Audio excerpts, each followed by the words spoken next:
Hello everyone. Now let's see next type of tissue in our body. This is your connective tissue. We have seen this and studied in detail the types, structure and functions of your all epithelial tissues, cell junctions. Now the next one is your connective tissue.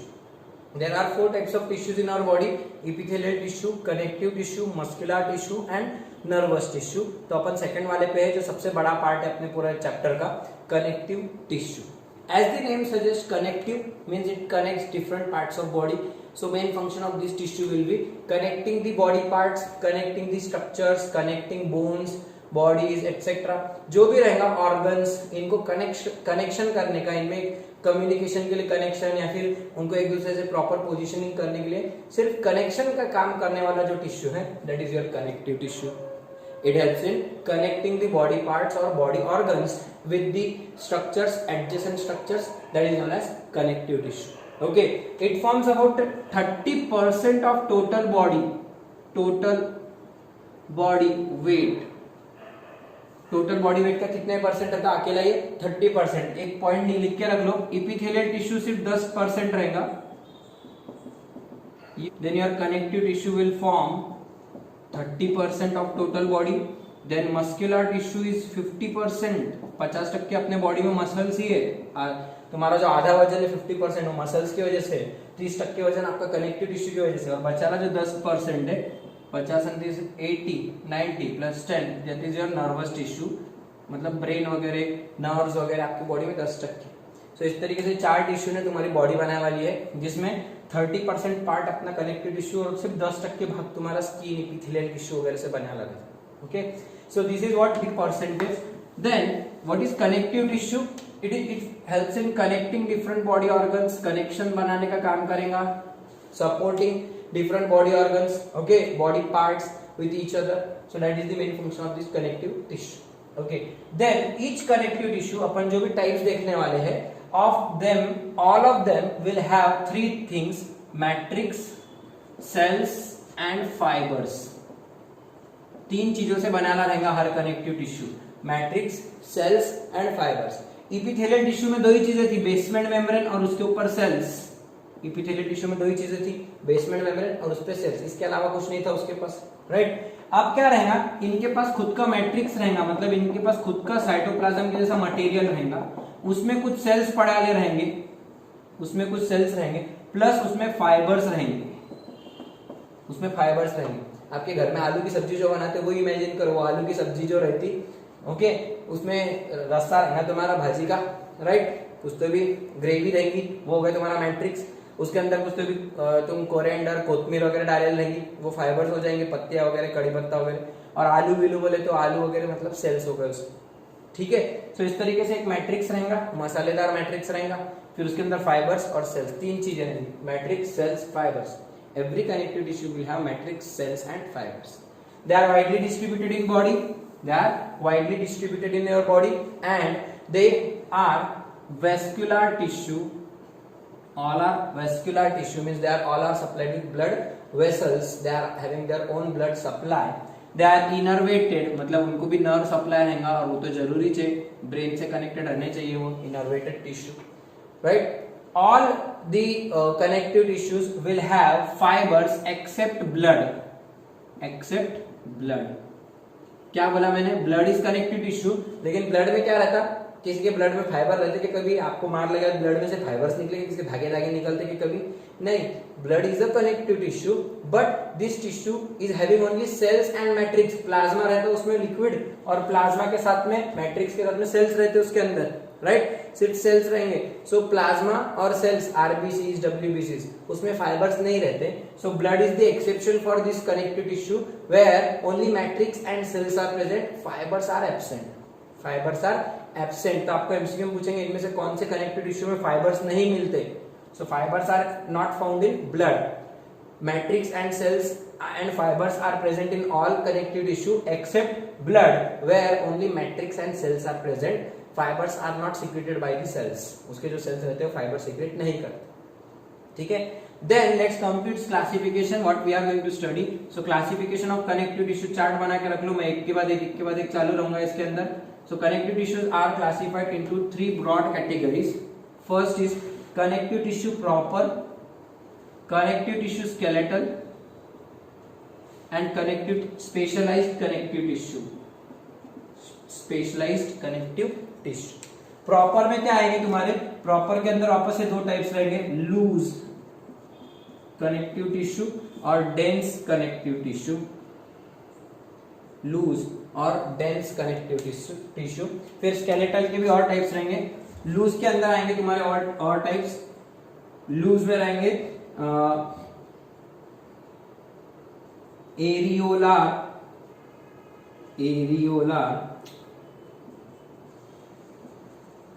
Connective tissue और adipose connective tissue, एरियोलार और adipose connective tissue. वैसे dense में दो रहेंगे, regular, dense regular और dense irregular, dense irregular. इसके अंदर तुम्हारे एग्जांपल रहेंगे tendons and ligaments, tendons and ligaments, और इसका तो एग्जांपल खुद ही है, इररेगुलर डेंस कनेक्टिव स्किन के नीचे। फिर स्केलेटल में आएंगे तुम्हारे cartilages, bones and cartilages, cartilage and bone. फिर आपके कार्टिलेज में आएंगे चार प्रकार के कार्टिलेज,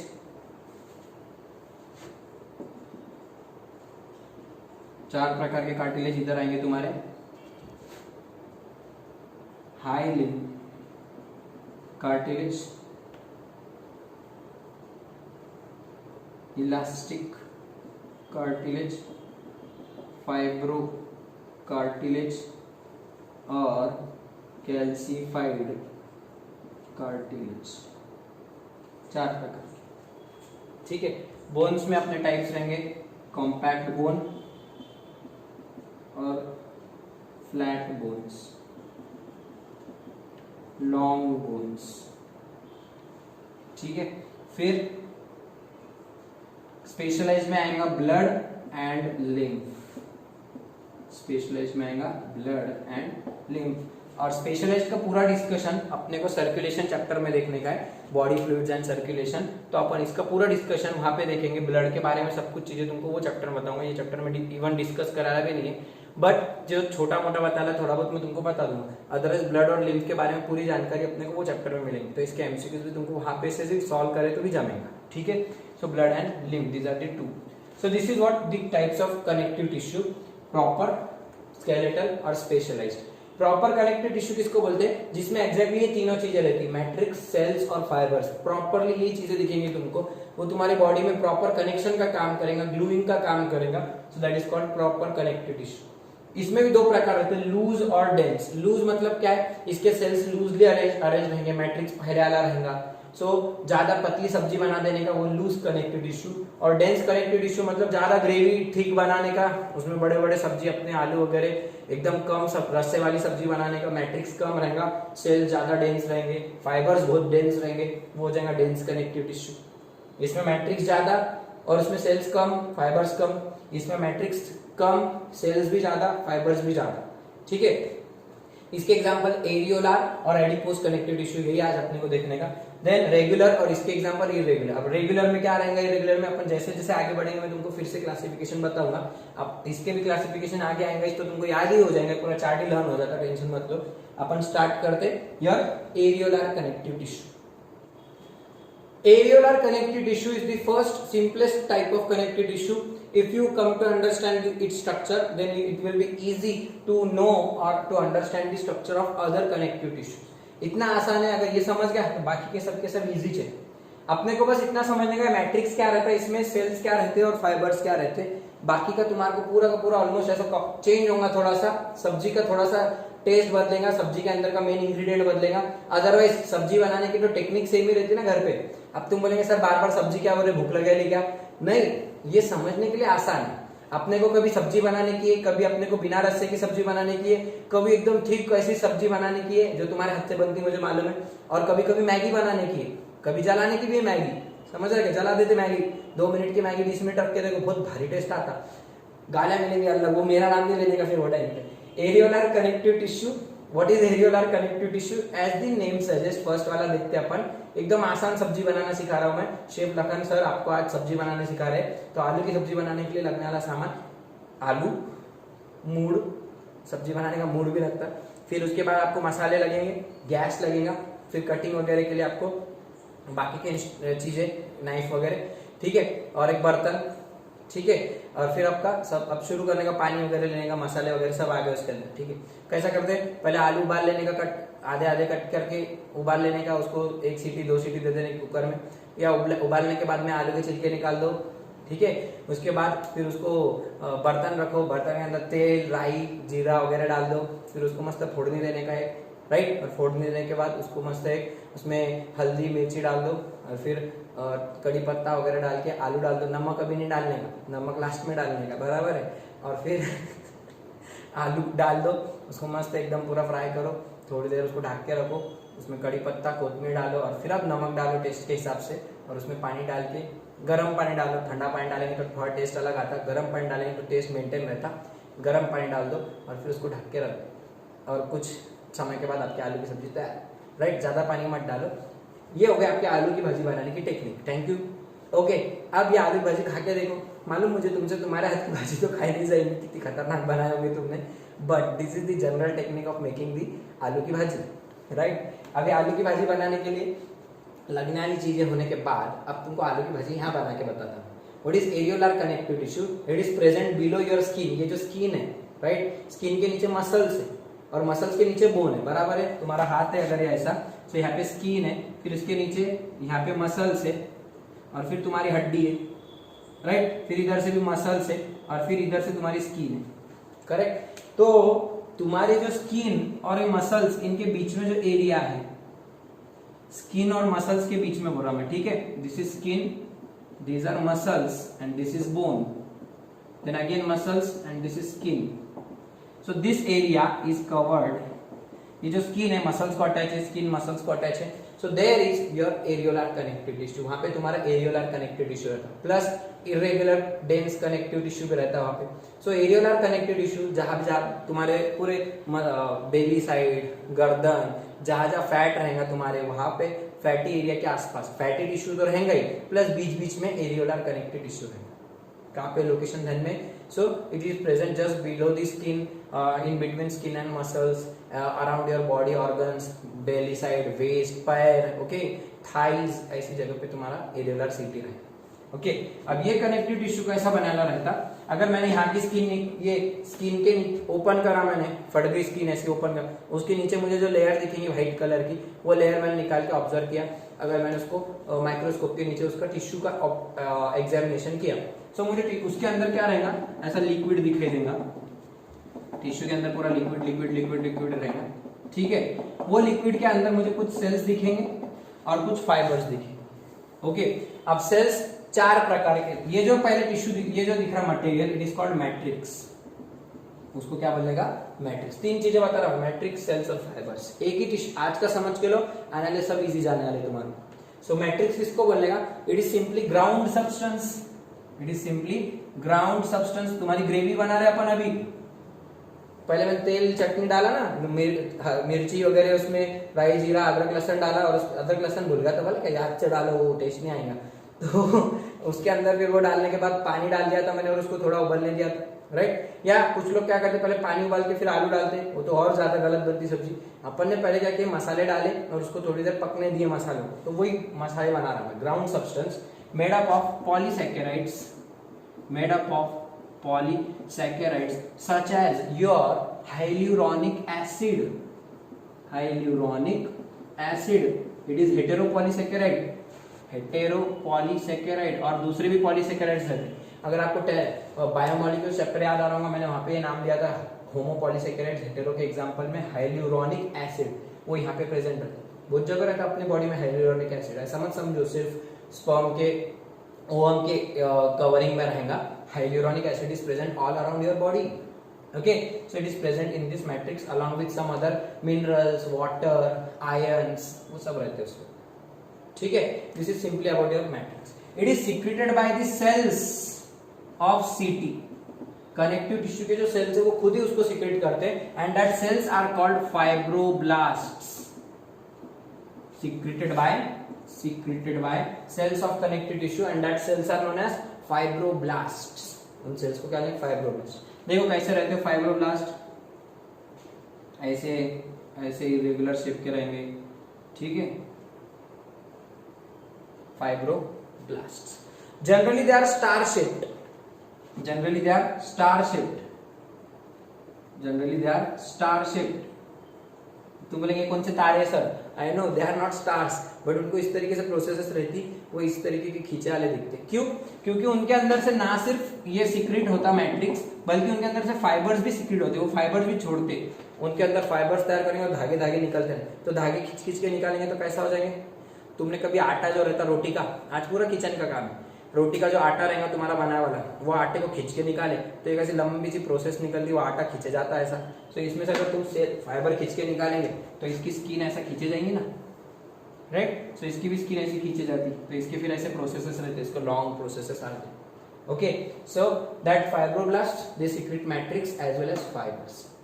ओके, अब फाइबर्स देखेंगे, मैट्रिक्स के बाद fibres, they are of two types, they are of two types and fibers are secreted by fibroblasts, fibers are secreted by fibroblasts। again matrix भी फाइब्रोब्लास्ट सीक्रेट कर रहे हैं, फाइबर्स भी fibroblast secret कर रहे हैं। एक थोड़ा सा जनरल सेंस याद रखो, ब्लास्ट शब्द आया कोई भी सेल के एंड में, ब्लास्ट मतलब तैयार करना, सिंथेसाइज मतलब बिल्ड करना, बिल्डअप, ब्लास्ट मतलब तैयार करना, और क्लास्ट आया एंड में तो डिस्ट्रक्शन, डिस्ट्रॉय। ब्लास्ट मतलब बनाना, फाइब्रोब्लास्ट मतलब फाइबर बनाने वाले सेल्स, फाइब्रोब्लास्ट फाइबर्स बनाने वाले सेल्स, और क्लास्ट रहा तो डिस्ट्रॉय करने वाले, फाइबर्स को डिस्ट्रॉय करने वाले, बट वो नहीं रहते अपने पास, सिर्फ फाइब्रोब्लास्ट रहे। तो ब्लास्ट मतलब बनाने वाले, क्लास्ट मतलब तोड़ में आने, ठीक है।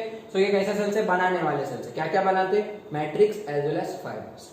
There are two types of fibres, white fibres and yellow fibres, white fibers and yellow fibers. White fibers are called collagen fibers, yellow fibers are called elastin fibers because they are made up of protein, name of protein, कौन से protein से बना ले, collagen, and they are made up of protein elastin। Collagen protein से बनते white, okay, ऐसे white colour के रहते धागे, वो यहाँ पे ड्रॉ करो। They are found in bundles, they are found singly, they are found in bundles, they are found singly, okay। They are unbranched, they are unbranched and they are branched, they may show branching, ठीक है। They are wavy and they are straight।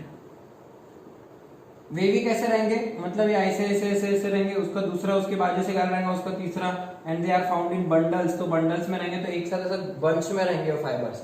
जैसे कि आपके कोई भी fibres देखे होंगे आपने, अगरबत्ती वगैरह, वो कैसे एक के साथ में एक रखे रहते, सो वो बंडल में रखे रहते, तो इसके लिए वेवी रहेंगे, ओके। और ये कैसे रहते, सिंगली, अकेले अकेले प्रेजेंट रहते। अगर मैंने यहाँ ड्रॉ किया सो यहाँ पे सिंगली ऐसे दिखेंगे तुमको, प्लस ब्रांचेस रहेंगी उनकी, ओके। ये होगा आपके इलास्टिन फाइबर्स। और अगर मैंने बंडल्स में ड्रॉ किया तो ऐसे, उनमें ब्रांचिंग नहीं रहेंगी, तो ये अलग से रहेगा, इधर वाला अलग से रहेगा, इधर वाला अलग से रहेगा। और फाइब्रोब्लास्ट के नजदीक ही रहते, क्योंकि फाइब्रोब्लास्ट वो खुद को तैयार करते ना, उनको तैयार करते ना। सो फाइब्रोब्लास्ट, इधर फाइब्रोब्लास्ट का न्यूक्लियस, ठीक है। So like this you can see wavy fibres and single straight fibres, they are straight, they are rigid and they are elastic, they are rigid and they are elastic। नाम में elastin वो तन सकते, लेकिन ये white fibres ये elastic नहीं रहते, बहुत स्ट्रांग रहते, रिजिड रहते, टफ रहते, टफ, ओके। डायग्राम भी ड्रॉ कर लो। अगला वाला, they undergo dissolution on boiling, they dissolve on boiling to form gelatin, to form gelatin. उनको जब गर्म करेंगे तो उबाल देंगे, सो उसके बाद कोएगुलेट होते हैं और जमा होकर जिलेटिन जैसा, जिलेटिन प्रोटीन आपने देखे खाने का रहता है जिलेटिन वगैरह, सो वो जिलेटिन में कन्वर्ट हो जाते हैं। Plus they can be digested by enzyme pepsin, they can be digested by enzyme pepsin, and here they do not dissolve on boiling. They do not dissolve on boiling, but they can be digested by enzyme trypsin. They can be digested by enzyme trypsin.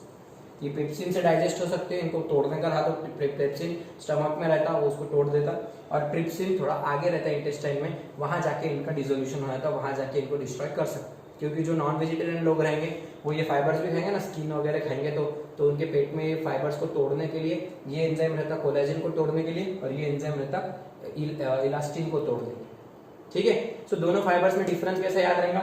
It is made up of white fibres are called white because they are white in colour, they are yellow in colour, they are made of collagen, they are made of elastin protein, they are present in bundles called fascia, bundles में रहते हैं उसको बोलते हैं fascia। Bundle के लिए हमेशा word use करने का fascia, मसल्स भी बंडल में रहेंगे, नर्व्स भी बंडल में रहेंगे, तो fascicle, fascia ये वर्ड हमेशा आएगा तुम्हारा। they are unbranched, they are branched, they are found single, wavy, straight, they are present singly, right? they are rigid, they are elastic, they cannot be dissolved on boiling, they can be dissolved on boiling and to form gelatin. They are digested by trypsin, they are digested by pepsin. Okay, so ये हो गए white fibers, समझ में आ गया? ये हो गए yellow fibers, ये ऐसे fibers दिखेंगे तुमको वहां पे। Okay, and lastly now come to the cells. सबसे important part है cells. There are 4 types of cells present here. Cells कौन से हैं? Areolar connective tissue में 4 types के cells. Fibroblasts, then macrophages, then mast cells, and then your adipose cells.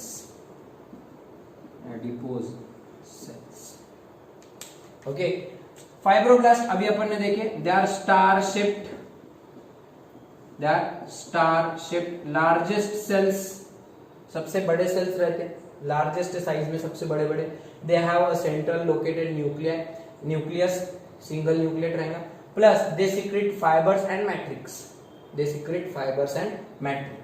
They are called fibroblast. अभी बता उनके बारे में, वही 2 बातें, shape, star shape, largest among all this they are largest cells. Okay, and they are maximum in number because they have to secrete the matrix, they have to maintain the matrix, they have to secrete the fibers, तो सबसे ज्यादा भी रहने चाहिए। they are fibroblasts. Okay, function, they secrete matrix as well as both the fibers, Okay, now come to macrophages. They are also known as histiocytes. Histo मतलब tissue, so tissue में मिलने वाले macrophages, so they are most important here because they are amoeboid in shape, means they don't have any fixed shape, उनका shape fix नहीं रहता, amoeba जैसे रहेंगे, कैसे भी irregular shape के रहेंगे, and they are second largest type of cells in this connective tissue, दूसरे नंबर के सबसे बड़े बड़े सेल्स हैं। What is the function? They are phagocytic in function. किसकी बात कर रहा हूं मैं? मैक्रोफेजेस। अब देखो मैक्रोफेज के बारे में थोड़ा सुनो क्या है। Macro means large and phase means engulf. Phase PHAGE, फेजी मतलब एनगल्फ करना, खा लेना, निगल लेना। किसको? अगर तुम्हारे सेल में से कोई बैक्टीरिया घुसने की कोशिश कर रहा है, कोई ऑर्गेनिज्म आपको स्किन पे मार लगा और वहां से ऑर्गेनिज्म घुसने की कोशिश कर रहा है कोई, तो उनको अटैक करके उनको वहीं पे रोकने की कोशिश करेगा तुम्हारा इम्यूनिटी सिस्टम, जिसमें तुम्हारे WBCs रहेंगे, they are the soldiers of body. तो उन्हीं WBCs के जैसे एक रहते तुम्हारे मैक्रोफेजेस, उनके जैसे सेल्स रहते macrophages. They just go to that bacteria, they attack and engulf that bacteria. These are macrophages, वही अमीबा के जैसे ऐसे वॉल करते जाएंगे और बैक्टीरिया जो भी रहेंगे उसको अटैक करेंगे, फॉरेन बॉडी जो भी रहेंगे उसको अटैक करके एनगल्फ कर लेंगे। So they such function attack and engulf is known as phagocytic cell. They attack and engulf the pathogen, foreign particle or pathogen. They are called macrophages, phagocytic cells. तो function समझना है। They provide you immunity, तो बहुत important है। अगर ये कम हो गई तो तुमको इम्यूनिटी नहीं रहेगी, कोई भी आके अटैक करेगा ऑर्गेनिज्म और तुम बीमार हो जाओ। So they are important from the point of your immunity. समझ में 2 cells. Then third and fourth mast cells, mast cells, mastocytes, They are also known as mastocytes. And what is the function? They secrete three chemicals: histamine, serotonin and heparin. तीन chemical बहुत important है, यहाँ नीचे लिख दिया, थोड़ा सा मिटा के ऊपर लिखता है इधर. The three chemicals secreted by mast cells are histamine, serotonin and heparin. What are these three chemicals? अभी से याद रखो. Mast cells का function to secrete histamine, serotonin and heparin. Histamine is your inflammatory response, to produce inflammatory response. Histamine का function. Okay, यहाँ लिखता. Histamine is secreted by mast cell. Okay, they are again normal cells. इनको ये करो ना, इनकी क्या labelling करो. This is fibroblast, macrophage, this is your mast cell, these are collagen fibres and blue colour के येलो फाइबर्स और elastic fibres. ठीक है, अब ये तीन चीजें सीक्रेट कर रहा है, हिस्टामाइन, सेरोटोनिन एंड हिपैरिन. तो तीनों के फंक्शन क्या है सुन के चलो. हिपैरिन. सो अगर आपको इंजरी हुई, मैं तीनों के फंक्शन बता रहा, जरा ध्यान से सुनो, ये बहुत जगह पे काम आता है. आपको मार लग गया, इंजरी हुई, तो यहाँ पे कट हो गया ब्लेड से वगैरह, तो क्या होता है, आपको ब्लीडिंग होती है, खून निकलता आपका वहां से, राइट. ब्लीडिंग होने के साथ ही क्या होता, थोड़े से वो जो एरिया है जहां पे मार लगा है, इंजुरी है, ओके, वो इंजर्ड एरिया के आसपास की जगह थोड़ी सी आपको पेन तो होंगे, पेन का इंफॉर्मेशन ब्रेन तक जाएगा, plus it will become red, that area will become red. पूरा हाथ में लाल पड़ जाता, उतने ही एरिया के आसपास रेडनेस आएंगी, प्लस थोड़ा सा स्वेलिंग आएंगी, सूज जाएगा थोड़ा सा वो हिस्सा, स्वेलिंग, थोड़ा सा वहां का टेम्परेचर बढ़ जाएगा, टेम्परेचर, ओके. और चौथी चीज तुमको पेन होगा. क्या क्या चार चीजें होंगी आपको? What are the four things that you will experience at the site of injury? First you will feel pain, then swelling, then increase in temperature at that site and redness of skin of that injured area, around that injured area. बराबर. सो ये चार चीजों को मिला के जो तुम्हारे को पूरा हो रहा, उसको बोलते हैं इन्फ्लेमेशन. ये कंडीशन को क्या बोलने का? इन्फ्लेमेशन. क्या हो रहा आपको पे? इन्फ्लेम हो गया आपकी जगह, वहां पे जल होता है ना मार लगने का, तो इन्फ्लेम, जलना, वहां पे जल हो रही है आपको थोड़ी सी. तो ये चार कंडीशन चीजें होती है वहां पे. पेन होता, स्वेलिंग आती, टेम्परेचर बढ़ जाता, वो एरिया का थोड़ा सा गर्म हो जाता, और रेडनेस आ जाती. ठीक है, ये चार चीजों के लिए रिस्पॉन्सिबल जो बनता है वो है तुम्हारा histamine. Histamine, it is your inflammatory response. It produces quick inflammatory response at the site of injury. जैसे ही मार लगता, मास्ट सेल्स, आजू बाजू के मास्ट सेल्स, यहाँ पे मार लग गए आपको, तो उसके आसपास के इधर के पूरे मास्ट सेल्स वहां पे हिस्टामाइन सीक्रेट करना स्टार्ट कर देते. हिस्टामाइन वहां पे जाएगा और ये चार चीजें इनिशिएट करेंगे.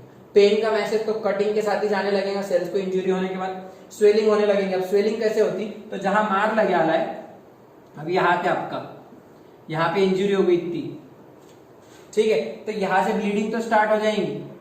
ओके, तो यहाँ के जो ब्लड कैपिलरीज है, यहाँ के जो ब्लड कैपिलरीज है तुम्हारे, उन ब्लड कैपिलरीज को वो डायलेट कर देता. डायलेट क्या करेंगे उसको? डायलेट करने से क्या होता, कॉन्ट्रैक्ट नहीं करेंगे, डायलेट करेंगे, लूज करेंगे.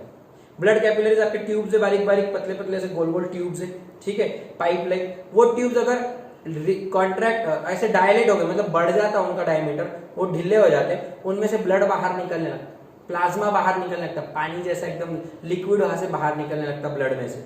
और उससे क्या होता है, वो पानी पूरा वो एरिया में जमा होने लगता. यहाँ पे पानी भरने लगता है, यहाँ पे पानी भरने लगता. धीरे धीरे क्या होगा, ये एरिया में पानी भरने से ये एरिया ऐसा खुले वाला दिखेगा, थोड़ा सा सूजन आ जाएगी, वहां पे स्वेलिंग आ जाएगी. सो ब्लड कैपिलरीज का क्या करेंगे? Dilatation of blood capillaries. Plus ये जो पानी है, ये जो प्लाज्मा है, इसके अंदर तुम्हारे प्लेटलेट्स रहेंगे, WBCs रहेंगे, जो तुम्हारे को इम्यूनिटी देंगे, तुम्हारा ब्लड क्लॉटिंग की प्रोसेस स्टार्ट करेंगे. तुमको WBCs वहां पे एक्स्ट्रा आ जाएंगे, वो तुम्हारे को बैक्टीरिया घुसेंगे ना भी मार लगा तो इसमें से, तो उनको वही का वही रोकने के लिए वहां पे पूरी सेना जमा हो जाएंगी, सोल्जर्स जमा हो जाएंगे. ओके, सो एक तो ये histamine will do dilatation of blood capillaries, hence it is called vasodilator. Vasodilator, vaso means vessel और ब्लड वेसल, डायलेट करना means loosening of blood vessels eight the site of injury, and it causes swelling and अच्छा वहां पे blood थोड़ा थोड़ा release होने लगेगा। That's why यहाँ पे स्किन के नीचे भी थोड़ा सा ब्लड जमा हो जाएगा, इधर यहाँ पे ब्लड भी रहेगा इसके अंदर, ठीक है। और उसकी वजह से फिर वो ब्लड का कलर क्या रहता, रेड, तो हल्की सी आपकी स्किन कैसी दिखाई देने लगेगी, red coloured, and therefore redness will also appear, redness will also appear there. ATP energy ज्यादा यूज होंगी वहां पे, क्योंकि अब इंजर्ड एरिया में अपने को ज्यादा प्रोसेस रहेगी, काम ज्यादा करना पड़ेगा नए सेल्स बनाने के, सो वहां से high amount of heat release होंगी, तो आपका वहां पे टेम्परेचर बढ़ जाएगा, टेम्परेचर भी बढ़ जाएगा, ठीक है। सो ये सारे जो काम हो रहे इनको सबको कलेक्टिवली क्या बोलेगा, inflammatory response, and it is initiated by histamine by doing vasodilation, by doing vasodilation, ठीक है। It increases blood supply, increases blood supply at the site of injury, at the site of injury, blood supply बढ़ जाएगा वहां पे, right, क्योंकि blood ज्यादा जाएगा तो जल्दी जल्दी रिपेयर है। लेकिन एक टाइम के बाद वो ब्लड सप्लाई रोकना भी जरूरी है, नहीं तो फिर ब्लीडिंग होते रहेंगे, ज्यादा ब्लीडिंग हुई तो फिर वो आदमी ऐसा नहीं मरने वाला, ब्लीडिंग से मर जाएगा, तो उसकी ब्लीडिंग रोकना पड़ेगा। वापस से थोड़े टाइम के बाद ये जो ब्लड वेसल्स को अपने लूज करे वाला है, तो उनको वैसो कॉन्स्ट्रिक्शन करके ब्लड वेसल्स को वापस कॉन्ट्रैक्ट करना पड़ेगा। अब ज्यादा ब्लड बाहर नहीं जाना, ज्यादा लिक्विड बाहर नहीं जाना, तो ब्लड वेसल्स को कॉन्ट्रैक्ट करना पड़ेगा। उससे क्या होगा, ब्लड सप्लाई डिक्रीज हो जाएगा, ब्लड सप्लाई डिक्रीज होगा, और प्रेशर ऑफ ब्लड इंक्रीजेस हो जाएगा, decreases blood supply and increases BP. क्यों, क्योंकि अगर ये ट्यूब है, वो ट्यूब को अपने कॉन्ट्रैक्ट करे, ये ऐसी था उसको कॉन्ट्रैक्ट करे, दिस इज कॉन्ट्रैक्शन, तो उसके अंदर की जगह कम हो जाएगी, तो ब्लड का प्रेशर बढ़ जाएगा, स्पीड में जाएगा पाइप में से पानी। इमेजिन करो एक बड़े मुंह का पाइप और एक छोटे मुंह का पाइप, तो कौन से वाले पाइप में से पानी ज्यादा प्रेशर से जाता, बारीक नली रही तो ज्यादा स्पीड में पानी दूर जाता, लेकिन मोटा पाइप रहा तो धीरे धीरे पानी जाता, क्योंकि ज्यादा जगह पे आराम से ब्लड पानी फ्लो होता। सेम चीज अगर तुम ब्लड वेसल्स को कॉन्ट्रैक्ट करेंगे तो ब्लड को कम जगह रहेगी, वो स्पीड में जाएगा, मतलब प्रेशर बढ़ जाएगा। अगर तुम उनको रिलैक्स करेंगे, ब्लड वेसल्स को रिलैक्स करेंगे, तो तुम्हारे ब्लड को जगह बढ़ जाएगी, उनका प्रेशर कम होगा, डिस्ट्रीब्यूट हो जाएगा प्रेशर। सो इसकी वजह से ब्लड प्रेशर कम होता, लेकिन इसकी वजह से ब्लड प्रेशर बढ़ जाता, ठीक है। लेकिन ये भी जरूरी है, क्योंकि हिस्टामाइन के इफेक्ट को थोड़ा सा कैंसिल करने के लिए सेरोटोनिन का आना भी जरूरी है। Okay, so this is your vasoconstrictor, it is vasodilator, it increases BP, it decreases BP, okay sorry, it increases blood supply, it decreases blood supply, and it increases blood pressure in that area. Okay, serotonin, इससे feeling of pleasure भी मिलता, आपने थोड़ा अच्छा भी लगता, फिर बाद में वो सूजन कम होती तो तुमको भी हाँ अच्छा लग रहा है, थोड़ा सा सूजन कम हो गई, दर्द कम हो गया, रेडनेस कम हो गई, वो टाइम पे तुम्हारा कौन सीक्रेट हुआ करता था, सेरोटोनिन। फील बैड हार्मोन बोलते हैं इसको, फील गुड हार्मोन बोलते हैं, फील गुड, तुमको अच्छा लगता वो हार्मोन सीक्रेट हुआ तो। ओके, तुम पे से सिर पे से किसने हाथ फेरा, तुम्हारी मम्मी ने, तुम्हारे कोई फ्रेंड ने, कोई भी हो सकता तुम्हारा व्हाटएवर, तो किसने ऐसा प्यार से हाथ फेरा तो तुम्हारा बहुत एकदम हाँ रिलैक्स लगता। वो कुत्ते के बच्चे का था, अपन ऐसा खेले तो वो और घुसता अपने पास, वो ऐसे वाली फीलिंग। तो तुम्हारे सिर पे से किसने हाथ फेरा, तो फिर वो पप्पा के इससे नहीं आती थी, फिर मम्मी के इससे बहुत जल्दी आती थी, बहुत लाड़ में आ जाते फिर, तो वो जो फीलिंग आती तुम्हारी, वो सेरोटोनिन रिलीज होने की वजह से आती। बहुत भारी हार्मोन रहता, एक प्रकार का हार्मोन है।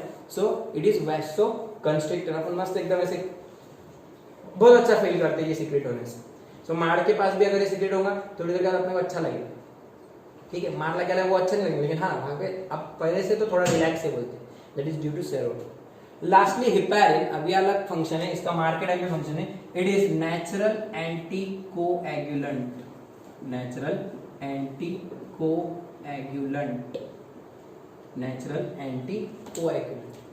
एंटी कोएगुलेंट क्या है, पहले तो कोएगुलेशन क्या है वो समझ के लो, फिर एक एक चीजें समझेंगे। ये समझ गए, इन्फ्लेमेटरी रिस्पांस कौन करता, हिस्टामाइन, उसको रिलीज कौन करेगा वापस से, नॉर्मल कौन करेगा, सेरोटोनिन। अब तीसरा है हिपैरिन, इसका फंक्शन अच्छे से समझ के लो। हिपैरिन क्या करेगा, सो कोएगुलेट, क्यों, व्हाट इज कोएगुलेशन, कोएगुलेशन, सो साथ को मतलब साथ में आना, एगुलेट मतलब जुड़ जाना, सो गुच्छा बनाना। सो जो आपका ब्लड रहता, ब्लड कैपिलरीज में से ब्लड फ्लो हो रहा, ठीक है। अब अपने बॉडी में ऐसे ऐसे कॉर्नर से ऐसे ऐसे कोपचे कापचे ऐसी जगह है, इधर से एक ऐसा जाती ब्लड कैपिलरी, वो ऐसा टर्न हो रही है इधर से, फिर आपके आर्म पिट्स में से बगल में से जा रही है, फिर गर्दन ऐसी, फिर तुम उसमें अलग अलग आसन में सोते कैसे कैसे हाथ पैर ऊपर नीचे करके, तो तुम्हारी बॉडी में कुछ ऐसे कोपरे कापरे रहते, वहां पे ब्लड जाके रुक जाता। कई बार कैसा होता, ब्लड कैपिलरीज बहुत फाइन रहते, एकदम बारीक बारीक जाल रहता पूरा, तो उसमें कहीं ना कहीं ब्लड कैपिलरीज ये ब्लड के इसके ब्रांचेस बनते और इसके ब्रांचेस होते, ठीक है, इसके और फाइन ब्रांचेस, और इनके अंदर ब्लड, तो कहीं ना कहीं क्या होता, ब्लड इधर से बह के आ रहा, लेकिन एक आधी जगह ब्लड सेल्स रुक गए, यहाँ पे ब्लॉक हो गए सेल्स, तो आगे ब्लड सप्लाई नहीं होगा ना, मतलब यहाँ पे ब्लड सेल्स जुड़ गए एक दूसरे को गुच्छा बना दिया उन्होंने, से गांठ बन जाती ब्लड की। ओके, वो जो गांठ बन जाती ब्लड की उसको बोलते हैं कोएगुलेटेड ब्लड या फिर कोएगुलेशन ऑफ ब्लड, ठीक है। लेकिन ऐसी गांठ बनना अच्छी बात है क्या? बॉडी के अंदर अगर कहीं गांठ बन गई, पैर के तरफ जाने वाली कभी आर्टरी में गांठ बन गई, तो पैर को ब्लड सप्लाई बंद हो जाएगा, प्लस यहाँ तक ब्लड आके रुक जाएगा, तो इधर का ऑर्गन फेल हो जाएगा, तुम्हारा पैरालाइज हो जाएगा, वात आ जाता पैर में अपने को, फिर क्या करते हैं अपन, उठते चलते फिरते थोड़ा। लेकिन ये जो गांठ बन रही इसको फोड़ना भी जरूरी है, राइट। तो ये जो ब्लड सेल्स कोएगुलेट हो गया, like coagulation of blood cells हुआ है, तो इनको फोड़ने के लिए हिपैरिन नाम का जो केमिकल है, वो यहाँ पे से जो सेल्स है, मास्ट सेल्स बैठे रहते हैं इधर भी आजू बाजू, वो हिपैरिन सीक्रेट करके ब्लड में डालते हैं, हिपैरिन सीक्रेट करके ब्लड में डालते हैं। वो क्या करेगा, ये मास ऑफ सेल्स बन रहा है उसको फोड़ डालेंगे, वो जो सेल्स जुड़ गए चिटक गए उनके बीच में जाएगा, उनको दूर कर देंगे, उनको सेपरेट कर देंगे। Means it is preventing coagulation of blood.